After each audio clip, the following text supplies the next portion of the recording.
Tekið er fyrir annað dagskrármálið sérstök umræða fátækt á Íslandi.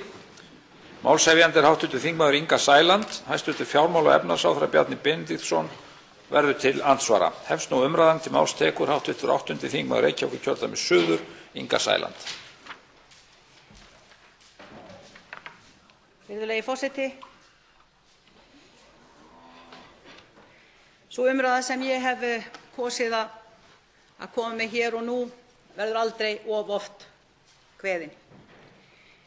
Staðreyndin er jú sú að í dag erum við á toppi hagsveiflunnar. Í dag eru þó stór hluti af okkar landsmönnum sem hafa það virkilega gott og fá að njóta þess sem við erum að uppskera í dag með tilkomu auðlindar, ferðamanna og með öðru því sem er að gera þann hagvöxt að veruleika sem við erum að horfast í augu við. En það breytir ekki þeirri staðreynd að þessi hagsæld, hún er ekki að ná til allra. Þess vegna var Flokkur fólksins til og þess vegna stendur þessi kona hér og nú. Það er ennþá nokkuð ljóst að 10% barnanna okkar, samkvæmt skýrslu UNICEF á Íslandi sem kom út árið 2016 í janúar, þá voru það 9,1% barna sem líða hér mismikinn skort, bæði félagslegan og efnislegan.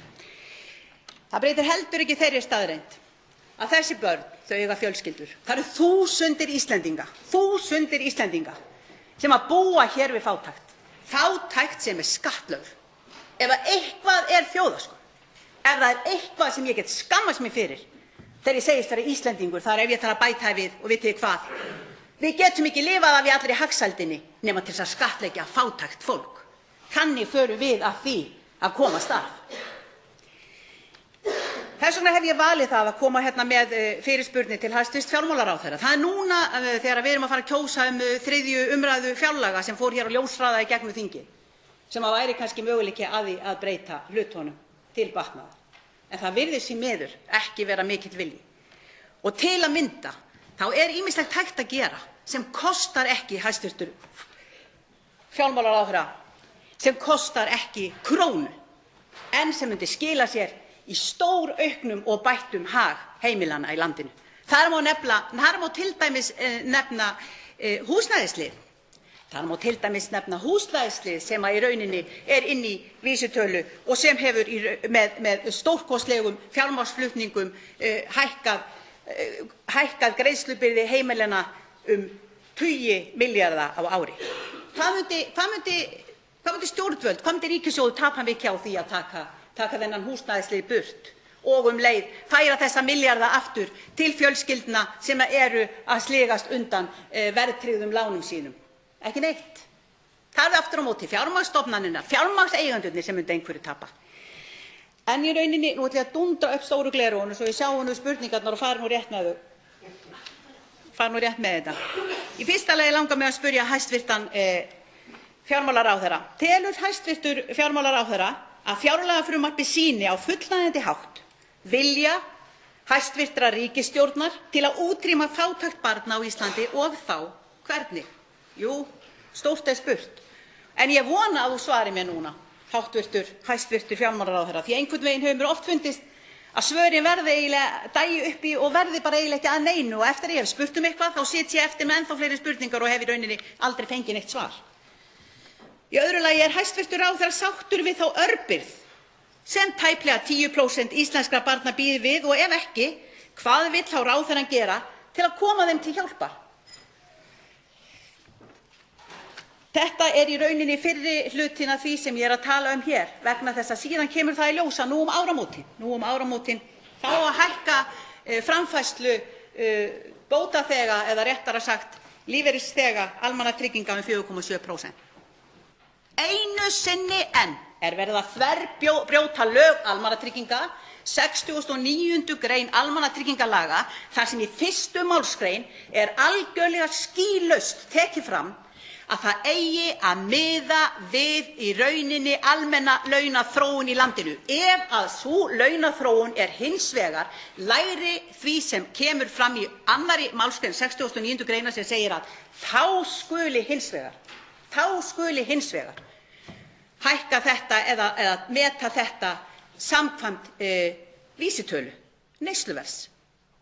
Í þessu tilviki þá er nokkuð ljóst að launaþróun í landinu hefur verið langt umfram það sem segir til í 2. málsgrein 69. greinar og almennt hefur verið notuð hér þegar verið að fleygja þessari ölmusu í fólk sem að sligast undan byrðinni og sér varla fram á næsta dag af áhyggjum. Og þetta fólkið sem á líka, hæstv. Fjármálaráðherra, börn sem það þarf að hugsa um. Við erum að tala um þúsundir Íslendinga og við skulum ekki gleyma því.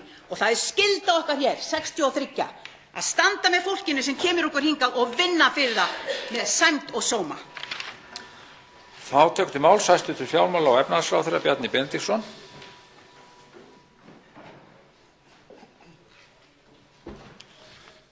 Virðulegi forseti, ég vil þakka fyrir tækifærið til þess að taka þátt í umræðu þetta mikilvæga mál og ég ætla að byrja á því að svara því játandi að ég tel að fjárlagafrumvarpið það sýni að við erum með skýran vilja til þess að taka á fátækt á Íslandi og dæmi það áherslan sem við finnum í fjárlagafrumvarpinu til þess að auka við fjárheimildir inn í velferðarmálin. Við erum til dæmis að bæta við 13% inn í velferðarráðuneytis málaflokkana frá fjárlögum þessa árs sem nú að renna sitt skeið.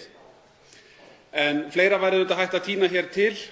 Við tölum það í stjórnarsáttmálanum að við hyggjumst gera úttekt á kjörum tekjulægstu hópanna í íslensku samfélagi, að koma fram með tillögur til úrbóta og þeim verði fylgt eftir á kjörtímabilinu.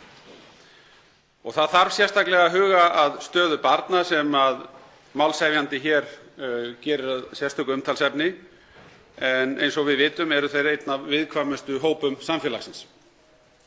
Og þá spurt hvort að ráðherrann sé sáttur við þá örbirgð sem tæplega 10% íslenskra barna býr við. Ég verð að byrja á því að segja að ég hef fyrirvara við þá fullyrðingu sem í þessari spurningu, það að segja að 10% íslenskra barna búi við örbirgð. Mér finnst það ekki lýsa þeim raunveruleika sem blasir við mér í íslensku samfélagi. Það hins vegar alveg hárrétt og mjög mikilvægt að halda því til haga og það eru of mörg börn sem búa inn á heimilum þar sem við erum að tala verulegan efnislegan skort.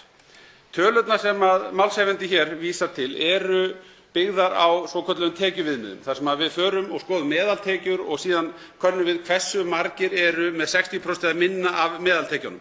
Þannig að þarna erum við að tala hlutfallslega stöðu gagnvart öðrum hópum og það of langt gengið að segja hreinlega að þeir sem falla undir þann hóp hlutfallslega gagnvart öðrum búi við aðstæður sem væri hægt að lýsa sem örbirgð.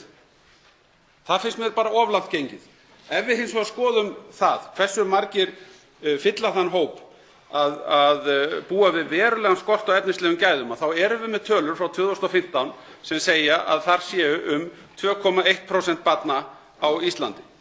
Þetta hlutfall sem myndi þykja mjög lágt á allan evrópskan mælikvarða, ætli við séum ekki í 4. sæti innan OECD-ríkjanna, en engu að síður raunverulegt viðfangsefni sem á að vera okkur tilefni til þess að taka umræðu reglulega það hvernig okkur að takast til við að lyfta undir með þeim sem í þessari stöðu.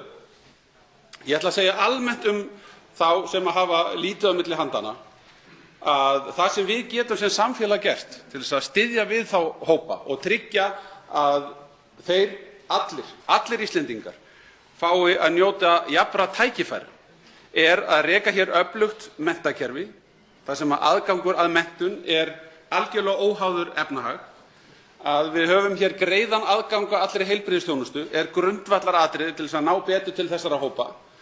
Síðan þurfum við auðvitað að huga að öðrum almennari þáttum eins og til dæmis bara það að skapa hér atvinnu og að hér sé verðmætasköpun í gangi og sú verðmætasköpun sem við höfum náð að tryggja á undanförnum árum hefur til að mynda tryggt breytingar til hópa eins og ellilífeyrisþega í gegnum almannatryggingakerfið, þannig að ellilífeyrisþegi sem býr einn og hefur engar aðrar tekjur fékk á árinu 2009 180.000 á mánuði en fær á þessu ári 280.000 á mánuði. Og sama með öryrkja sem býr einn og hefur engar aðrar tekjur, að við erum að horfa upp á nákvæmlega sömu breytingu þar, úr 180.000 árið 2009 upp í 280.000 á þessu ári. Þetta er auðvitað gríðarlega mikil breyting, en betur má duga skal og ég vil bara fagna því að hafa fengið öflugan talsmann eins og þann sem hér hefur opnað umræðuna inn á þing til þess að halda stjórnvöldum við efnið og koma inn með þá reynslu og þekkingu sem að hv. þingmaður hefur inn í þennan málaflokk. En ég kalla bara eftir því að við notum þá tölurnar sem eru byggðar á rannsóknum og þar erum við að tala að 2% barna búi á Íslandi á heimilum þar sem verulegur skortur er á efnislegum gæðum og síðan varðandi almannatryggingakerfið þá höfum við svo sannarlega verið að bæta í svo munar á því sviðinu. Til máls tekur hv. 5. þingmaður Norðausturkjördæmis Logi Einarsson. Herra forseti, hvernig skyldi nú verðmætasköpunin sem hæstv. Fjármálaráðherra talaði skiptast? Síðan 1980 hefur ríkasta 1% í heiminum tekið til sín 28% af henni allri. Og sama þróun, þó kannski ekki jafn öfgakennd, er líka á Íslandi. Og hagdeild ASÍ og greiningar Stefáns Ólafssonar hafa sýnt að skattbyrði frá aldamótum hefur færst frá ríkasta fólkinu yfir á fólk með lágar og millitekjur. Og skýri viljinn sem hæstv. Ráðherra talar að sé í stjórnarsáttmálanum til þess að slá á þennan ójöfnuð, hvernig skyldi hann birtast? Í nýjum fjárlögum eru aldraðir, öryrkjar, ungt barnafólk og 6.000 börn á Íslandi algjörlega skilin eftir á fordæmalausu hagvaxtarskeiði. Ríkisstjórnin ætlar ekki að beita skattkerfinu til að jafna kjör fólksins í landinu og afleiðingin er einföld: vaxandi ójöfnuður. Það á ekki að skerpa á þrepaskiptingu skattkerfisins, ekki að leggja á auðlegðarskatt, það eru ekki boðaðar sanngjarnari arður af auðlindum og boðaður fjármagnstekjuskattur er með þeim hætti að það kemur til greina að fjármagnseigendur geti jafnvel varið sig gegn verðbólgu, eitthvað sem að venjulegt launafólk getur ekki. Og í fjárlögum næsta árs eru gefnar eftir 21 milljarður króna sem hefði getað nýst í baráttunni gegn fátækt. Það er talað í stjórnarsáttmálanum líka frekari eftirgjöf síðar á kjörtímabilinu. Lækkun neðra þrep tekjuskattsins sem mun gefa þessum sem hér stendur þrisvar sinnum meira á hverjum mánuði heldur en þeim sem búa á lægstu laununum. Nei, við þurfum að bæta kjör þessara fólks og það eru nógir peningar til og ég spyr, herra forseti, er þessi ríkisstjórn ekki undir forsæti sósíalista?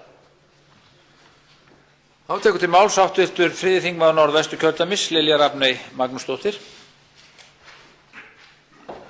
Já, herra forseti, við ræðum hér fátækt á Íslandi og sú umræða er góð og á að vera hér reglulega. Því fátækt er á Íslandi og það er staðreynd.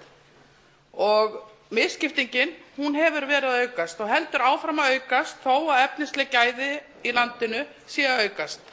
Þá er auðurinn að safnast á æ færri hendur. Og þetta er veruleiki sem við þurfum að bregðast við, sama hvar í flokki við stöndum og eigum að horfast í augu við það. Og það er ekki ásættanlegt að yfir 6.000 börn á Íslandi búi við þær aðstæður að það er efnahagslegur skortur, hvort sem það er varðandi fæði, klæði eða húsnæði.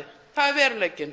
Og 1.600 börn búa við alvarlegan skort og það er 1.600 börnum of mikið. Og þetta er bara veruleikinn. Og það er ekki nóg að tala þetta fjálglega, reglulega, ef að verkin fylgja ekki kjölfarið. Og við settum hér á velferðarvakt árið 2009 og sú velferðarvakt er enn að störfum. Hún var endurskipulögð í tíð Eyglóar Harðardóttur, þáverandi félagsmálaráðherra, og er að störfum. Og þar liggur eftir velferðarvaktina góð skýrsla og tillögur og greiningar. Við þurfum ekki miklar greiningar til viðbótar. Þetta liggur allt fyrir. Við þurfum að vinna eftir þeirri skýrslu, tillögum og þeim tillögum að kerfisbreytingum sem þessi velferðarvakt hefur lagt fram í góðri skýrslu. Og þess vegna verður þessi ríkisstjórn, sem ég er stuðningsmaður af, að sýna það í verki, þó það hafi ekki náðst í þessum fjárlögum að gera nægilega mikið fyrir fátækasta fólki í landinu, þá verður hún að sýna það í verki á þessu kjörtímabili að hún setji fátækt fólk á Íslandi í forgang í okkar góða landi þar sem efnahagurinn það góður að fátækt á ekki að líðast. Til máls tekur hv. 8. þingmaður Norðausturkjördæmis, Anna Kolbrún Árnadóttir. Hæstv. forseti. Hér ræðum við fátækt og hér kallaði hæstv. fjármálaráðherra eftir nokkrum tölum sem að ég hef heyrt núna undanfarið séu nokkuð alvarlegar. Til Mæðrastyrksnefndar Reykjavíkur sem úthlutar mat og hefur gert síðastliðna 2 mánuði, þriðjudag og miðvikudag í hverri viku, og það koma það bil 180 til 250 manns í hvert skipti, og jólin var úthlutað mat og gjöfum til 800 einstaklinga. Inni því eru sumir með fjölskyldur, mjög margir sem koma eru öryrkjar og eða hafa lent í erfiðleikum tímabundið, og ég vil taka það fram hér að þetta eru tölur og þetta eru staðreyndir sem skipta máli inn í þessa umræðu hér, og ég vil þakka kærlega fyrir að fá að taka þátt. Inga hérna í ræðustól. Takk. Til máls tekur hæstv. félags- og jafnréttismálaráðherra Ásmundur Einar Daðason.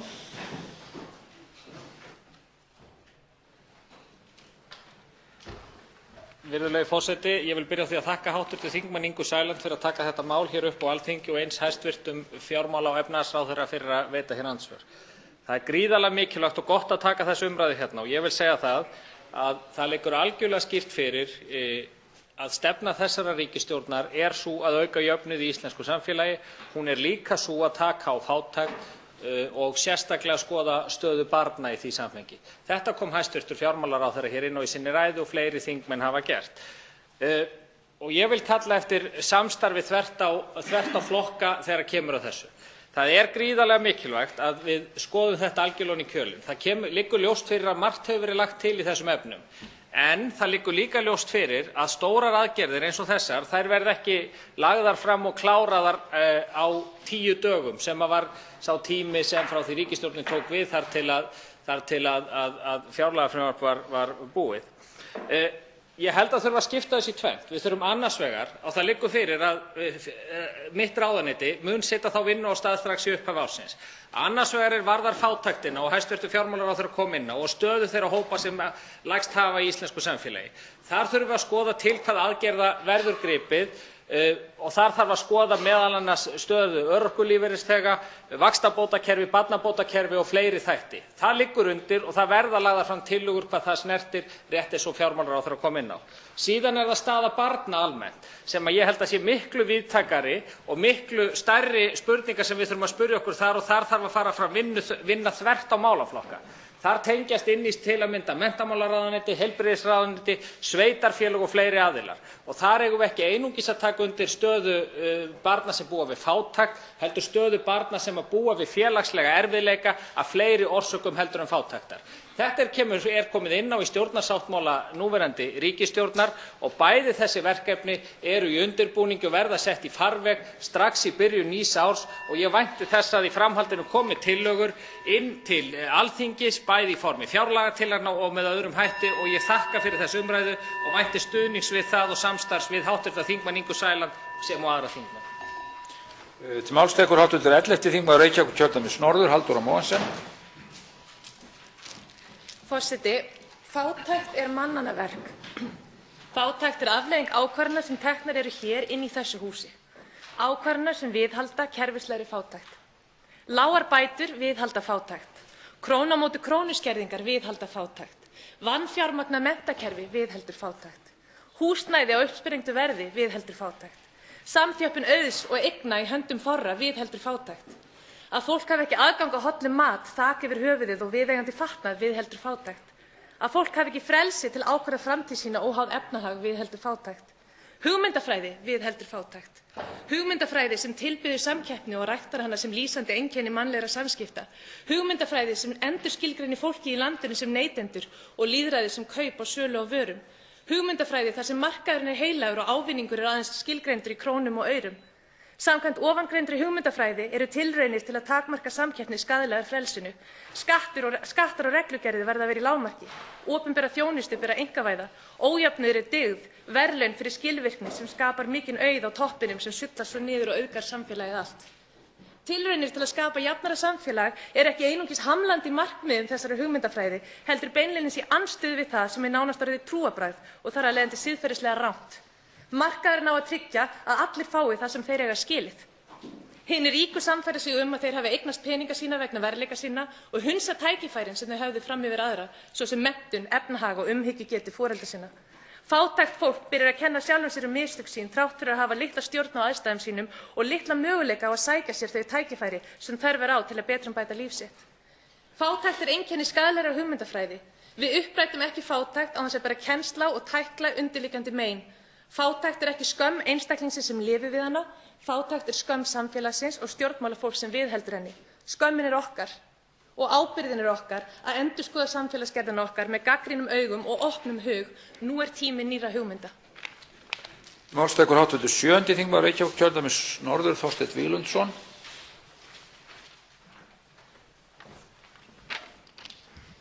Herra forseti, ég þakka þessa mikilvægu umræðu.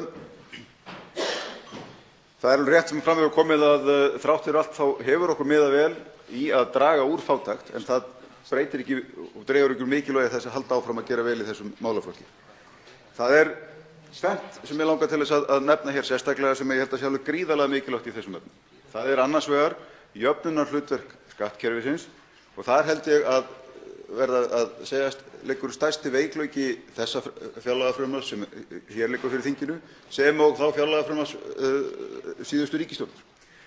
Það er kerfisbundið búið að grafa undan mikilvægum stuðningskerfum eins og vaxta- og barnabótakerfunum og þrátt fyrir áform að endurskoða slík kerfi að þá breytir það ekki stöðunni á þessu ári eða því næsta. Það er þá ekki fyrr en í fyrsta lagi árið 2019 sem við sáum áhrifin af þeim breytingum.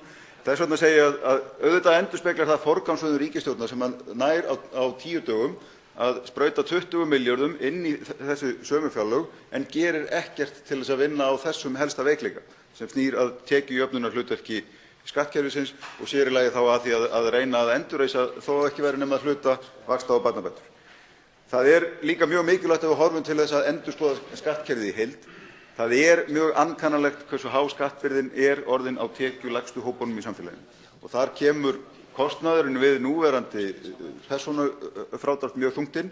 Þetta kerfi verður endurskoðað með það markmið að draga úr skattbyrðinni. Það getur hjálpað mjög stórum hópum hérna hvort sem horft er til öryrkja, ellilífeyrisþega, þeirra sem eru á lægstu tekjunum á vinnumarkaði. Jöfnuður er ekki lengur umræða hægri eða vinstri pólitík. Þetta er einfaldlega mjög mikilvægur þáttur í stöðugleika í samfélaginu. Síðan eru þetta annað sem verður ekki farið yfir í stuttu máli hér, en það skiptir gríðarlega miklu máli að endurskoða örorkulífeyriskerfið okkar til þess að auka hvata til virkni, hvata til þátttöku og að þeir sem eru á örorkulífeyri hafi ávinning af þátttöku í samfélaginu, þátttöku í atvinnulífinu. Þetta skiptir mjög miklu máli. Til máls tekur hv. 12. þingmaður Suðvesturkjördæmis, Guðmundur Ingi Kristinsson.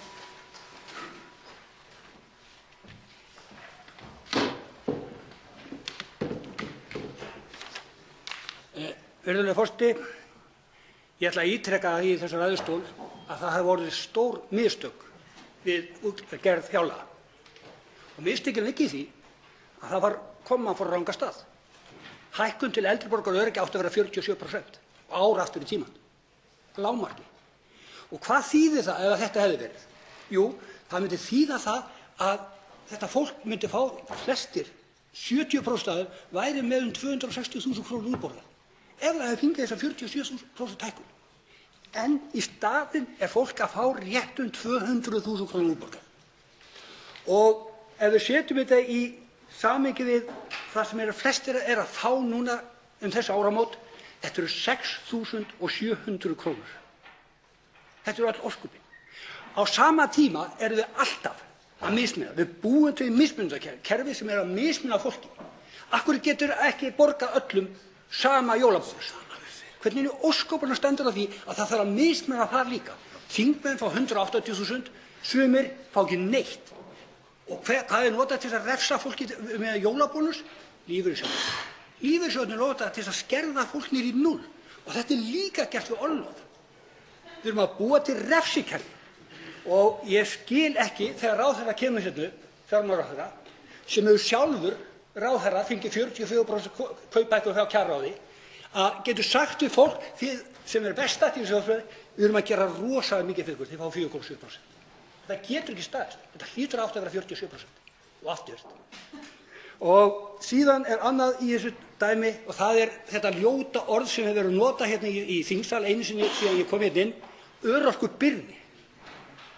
Örorkubyrði, þetta er samtök atvinnulífsins og lífeyrissjóðir og aðrir nota þetta orð. Þetta er réttur fólks. Lögþvingar eignaupptaki var réttur fólks sem á að fá frá lífeyrissjóðum og þar af leiðandi er það aldrei byrði. Þetta er réttur. Til máls tekur hv. 4. þingmaður Suðurkjördæmis Ásmundur Friðriksson.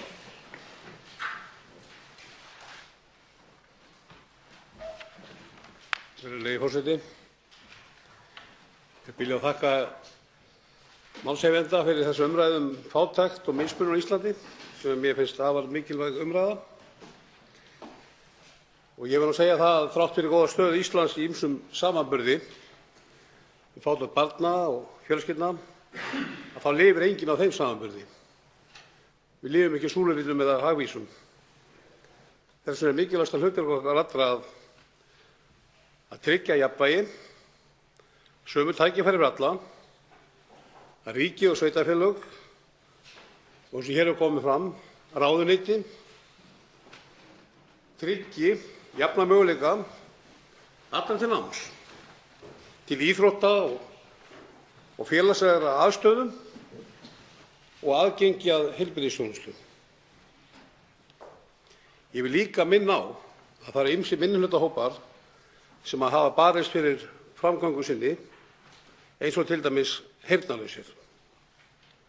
Frá því ég kom á þing árið 2013 hef ég verið að minna á það reglulega að heyrnarlaus börn í þessu landi fá ekki sama tækifæri til náms og til dæmis blind börn, svo ég tala ekki þá sem eru sjáandi og heyrandi. Og þrátt fyrir marga fundi og með fjölskyldum þessara einstaklinga að þá höfum við ekki verið bænheyrð. Við megum ekki mismuna börnum, fátækum, fötluðum eða hvernig sem þau standa höllum fæti í þessu samfélagi.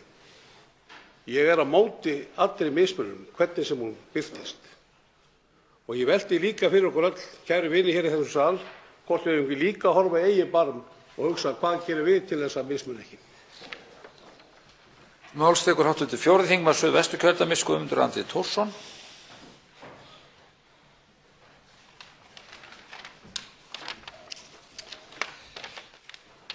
Virðulegi forseti, ég vil þakka hv. þingmanni Ingu Sæland fyrir að hafa frumkvæði að þessari þörfu umræðu.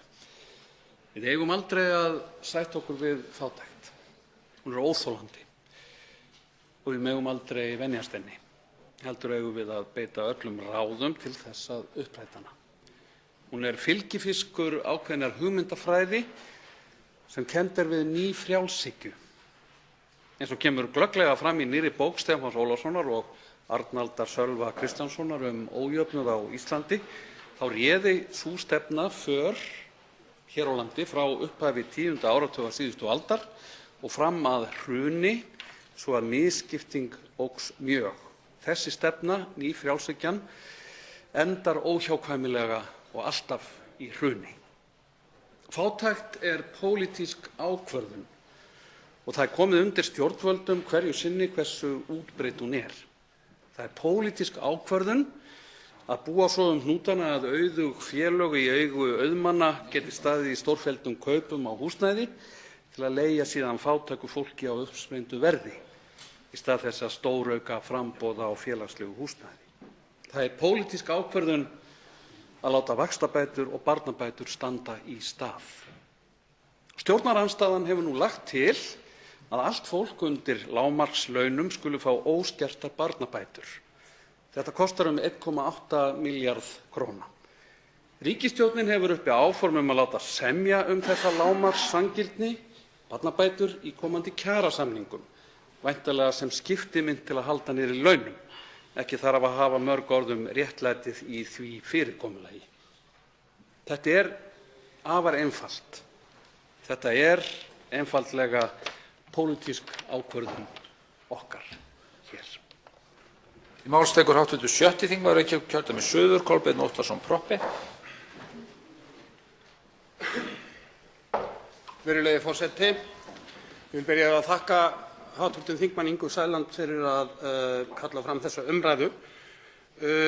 Mér heyrist að við séum nokkuð sammála hér í þessum þingsal. Ég ætla að lýsa mig sammála hv. þingmanni Ingu Sæland að það er þjóðarskömm að það sé fátækt á Íslandi. Ég ætla ekki að festa mig í því hversu margir lifi við fátækt, hvort að það eru þessi prósentin eða hinn. Mér finnst að þjóðarskömm að einhver þurfi að lifa við fátækt. Ég held að fátækt hafi fylgt okkur því miður lengur en nýfrjálshyggjan. Allt og lengi hefur hluti þjóðarinnar búið við fátækt.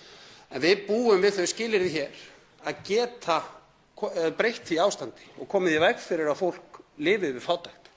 Því að við lifum í ríku samfélagi og ef að gæðunum er rétt skipt, þá þarf enginn að búa við fátækt. Mig langar að taka undir brýningu hv. þingmanns Ingu Sæland til okkar allra, hvort sem við erum í stjórn eða stjórnarandstöðu, að við sýnum auðmýkt gagnvart verkefninu, sama hvar við erum í flokki, að við festum okkur ekki í fyrirframgefnum kreddum, að við festum okkur ekki í einhverju hugmyndafræði, festum okkur ekki í endilega stefnu stjórnmálaflokka okkar, heldur tökum höndum saman til að vinna að því verkefni að einfaldlega útrýma fátækt á Íslandi, því ég er sammála því að það er hægt.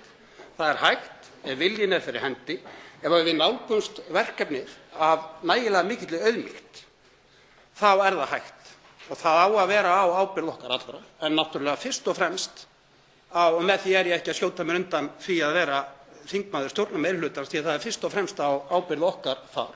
En ég vona að okkur beri gæfa til að vinna saman að þessu máli. Við þurfum ekki að vera að ræða þetta hér aftur og aftur og tek undir með hv. þingmanni Lilju Rafneyju Magnúsdóttur að við horfum til þeirra aðgerða og tillagna að aðgerðum sem þegar eru til, eins og hjá velferðarvaktinni. Tekur til máls hv. 8. þingmaður Norðausturkjördæmis, Anna Kolbrún Árnadóttir. Hæstv. forseti. Mér finnst áhugavert að heyra stjórnarliða, ég vil leyfa mér að segja, tala hér út og suður. Hæstv. fjármálaráðherra segir fjárlögin endurspegla að hjálpa eigi fátækum, á meðan að hv. þingmaður Lilja Rafney sagði fjárlögin ekki gera það. Síðan klykkti hæstv. félagsmálaráðherra út með því að óska eftir samstarfi við stjórnarandstöðu. Mér finnst þessi umræða svolítið sérstök og ég vona að hún falli bara ekki í gleymskunnar dá og þakka fyrir mig. Til máls tekur hæstv. Menntamálaráðherra, mennta- og menningarmálaráðherra Lilja Alfreðsdóttir.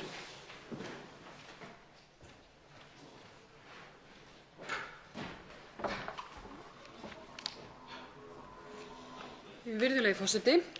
Ég vil byrja á því að þakka hv. þingmanni Ingu Sæland fyrir að setja þetta mál á dagskrá. Fátækt barna er algjörlega ólíðandi og við höfum sem samfélag fjárfest umtalsvert í velferðarsamfélaginu þannig að fátækt barna sé með minnsta móti. Hins vegar er það svo að eitt barn sem líður skort er einu barni of mikið. Menntakerfið er eitt mikilvægasta jöfnunartækið sem við höfum og höfum fjárfest í því. Skólar landsins hafa staðið sig sérstaklega vel að vakta stöðu fátækra barna og eiga þeir mikið lof skilið fyrir að taka þetta að sér eins og þeir hafa verið að gera.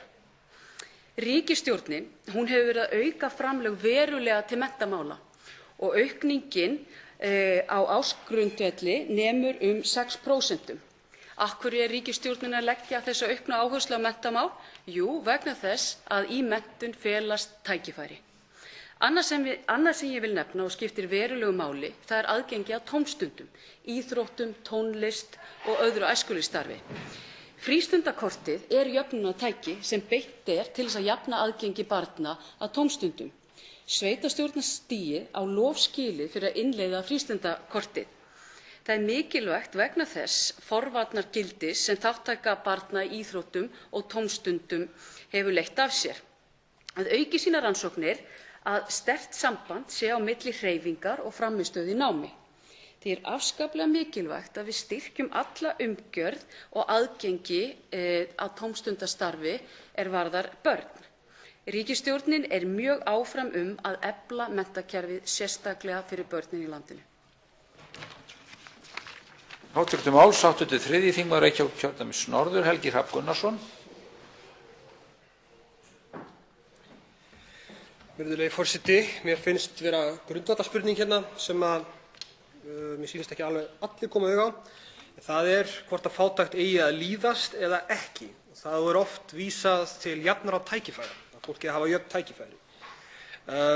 En þegar við spyrjum þeirra spurningar þá erum við að spyrja hvort að fátækt eigi að líðast yfir höfuð óháð tækifæri. Vegna þess það verður alltaf fólk sem nýtir ekki tækifærin sem þó eru til staðar af einhverjum ástæðum. Ýmist aðstæðna sem yfirvöld geta ekki gert ráð fyrir og hafa ekki sem betur fer nógu mikið inngrip inn í líf fólks til þess að gera ráð fyrir öllu sem getur hugsanlega átt sér stað í lífi hverrar manneskju. Eða þá fólk hreinlega þekkir ekki tækifærin sem eru til boða. Það er líka til, en það er óháð því. Ef við segjum að fátækt er ekki að líðast, þá dugar ekki að segja að allir hafi jöfn tækifæri.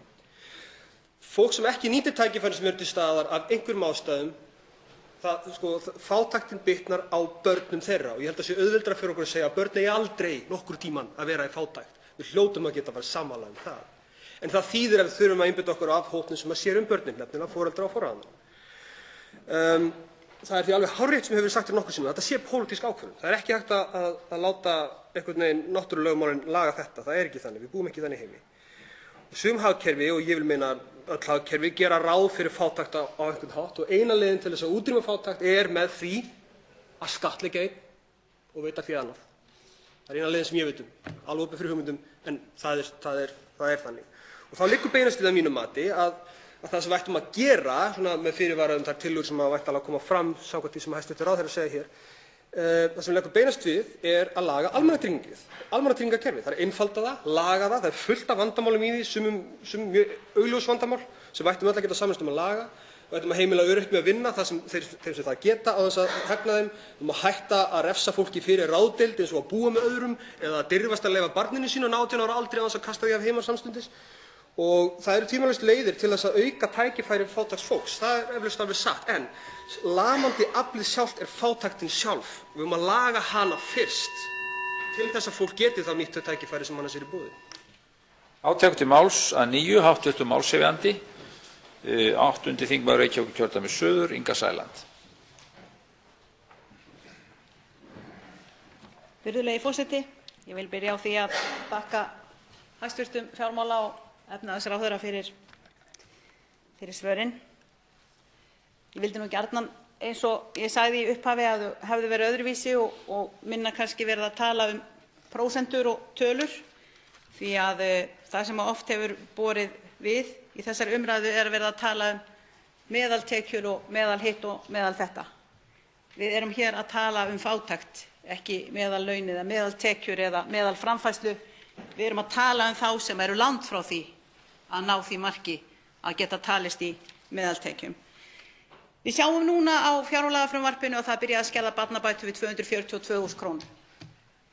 Það væri einfaldasta mál í heimi. Nú er að koma fram tillaga, nú getum við sýnt það í verki. Það er að koma fram þingsályktun núna breytingartillögu á þessu þar sem er verið að óska eftir því að þessi skerðing hefjist ekki fyrr en við 300.000 kr. lágmarksframfærsluviðmið. Það er líka annað sem er athugandi og ég er ótrúlega þakklát fyrir það að finna það að við a.m.k. segjum það hér og virðumst vilja standa saman hvað svo sem verður, og ég er að vona að það sé að heilindum, að við getum tekið saman höndum hverju flokki sem við stöndum og a.m.k. sammælst það að hér eigi ekki að líðast fátækt.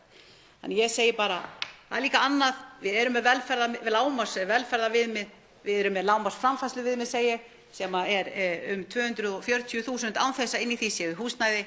Við erum að tala með húsnæðiskostnaði, þá er þetta hátt í 400.000 kr. Við höfum aldrei talað um annað heldur en að fara hóflega leið og tala um 300.000 kr. án skatta og án skerðinga, útborgað. Það ekki nóg að tala um ofsalega hækkun og framfærslu þegar í því felst að það er verið að tala um 280.000–300.000 kr. og þá á eftir að taka því skatt. Eftir standa rúmar 242.000 kr. og er það ekki nóg. Og að lokum, ég vil þakka ykkur öllum þeim sem tóku þátt í þessari umræðu og sýndu það sannarlega, með minnsta kosti með því sem við vorum að tala um, að við erum sammála um það að við getum útrýmt fátækt og við getum gert það saman. Máls tekur hæstv. fjármála- og efnahagsráðherra Bjarni Benediktsson og lýkur umræðunni.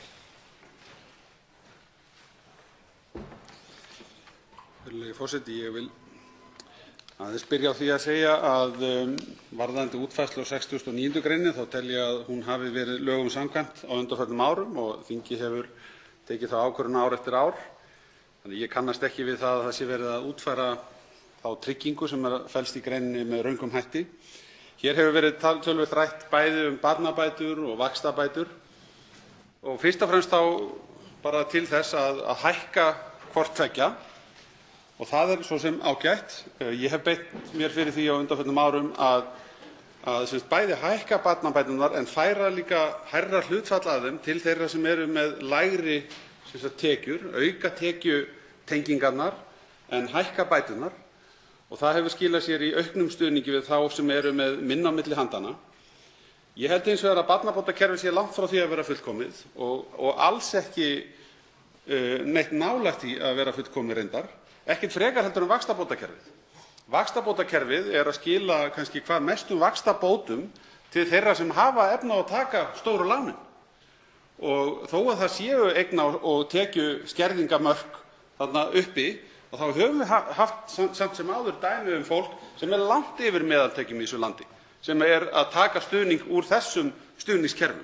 Og ef menn vilja taka á dagskrá vaxtabóta- og barnabótakerfin í umræðu hér í þinginu út af fátækt, þá þurfum við að stokka þau kerfi upp alveg frá rótum ef að þau eiga fyrst og fremst að gagnast þeim sem hafa allra minnst á milli handanna.